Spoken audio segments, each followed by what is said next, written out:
Nacional de Justiça. Senhoras e senhores senadores, a indignação dos brasileiros frente às constantes denúncias de corrupção envolvendo membros dos três poderes, presidente Rodrigo Hollenberg, não acontece por acaso. Também não foi por acaso que o auge das manifestações contra a corrupção tenha acontecido aqui, a poucos metros deste plenário, em frente ao Congresso Nacional.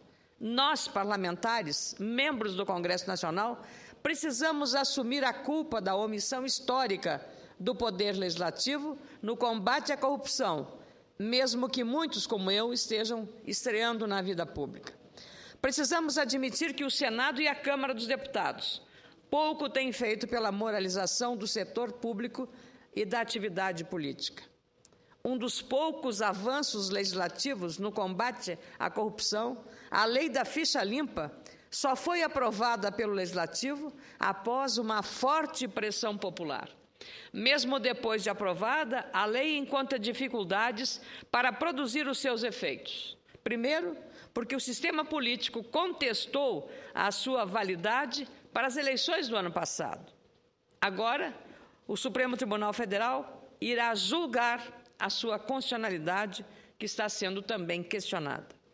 O fim do voto secreto, um pedido justo e simples que vem sendo feito pela sociedade há tantos anos, tem sido protelado por muito tempo.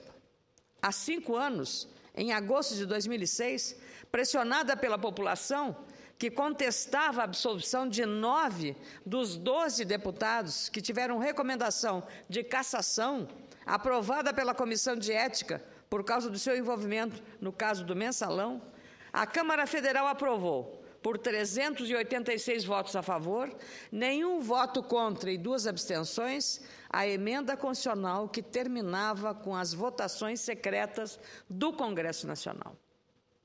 Mas aquela votação, presidente Rodrigo Hollenberg, não passou de uma peça de teatro, encenada para iludir a população que pensou o voto secreto havia chegado ao fim. Os deputados nunca votaram a emenda em segundo turno e, desde então, a matéria está na pauta do plenário da Câmara para que possa, então, vir ao Senado. Ela foi pautada na ordem do dia na Câmara dos Deputados por 4 vezes em 2006, 106 vezes em 2007, 26 vezes em 2009, mas tem passado à margem de votações no Senado. O segundo turno desta matéria tão importante que acabou com o voto secreto. Aqui no Senado, a postura também não é muito diferente. A PEC 50 de 2006, de autoria do meu colega Paulo Paim, que trata do mesmo assunto, está parada nesta casa desde setembro de 2007, quando foi aprovado pela Comissão de Constituição e Justiça da Casa. Senhoras e senhores senadores, a questão do voto secreto é realmente polêmica e deve ser analisada com muita cautela e cuidado. Prudência até, presidente. O voto secreto foi criado para preservar o parlamento da influência dos demais poderes. Por isso, defendo que o voto secreto seja mantido apenas em 2 circunstâncias. 2 circunstâncias apenas. O resto, tudo tem que ser voto aberto, inclusive, especialmente, na cassação de colegas parlamentares. Quais as 2 condições ou dúvidas que eu tenho para não abrir o voto? A votação de ministros do Supremo Tribunal Federal e também a votação de derrubada do veto.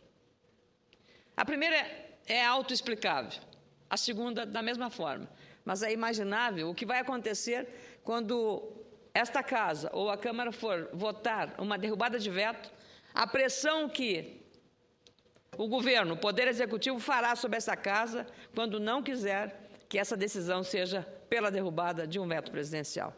É por isso, para preservar a autonomia e a independência dos senhores senadores e para evitar esta pressão, que nesses 2 casos eu imagino que possa haver a excepcionalidade. No mais, em todas as votações, o voto secreto deve ser a regra adotada pelo Congresso. O que não podemos é nos eximir da responsabilidade de prestar satisfação à sociedade, simplesmente não votando essas matérias. Se nossa opinião é contra ou a favor do fim do voto secreto, Isso deve ser manifestado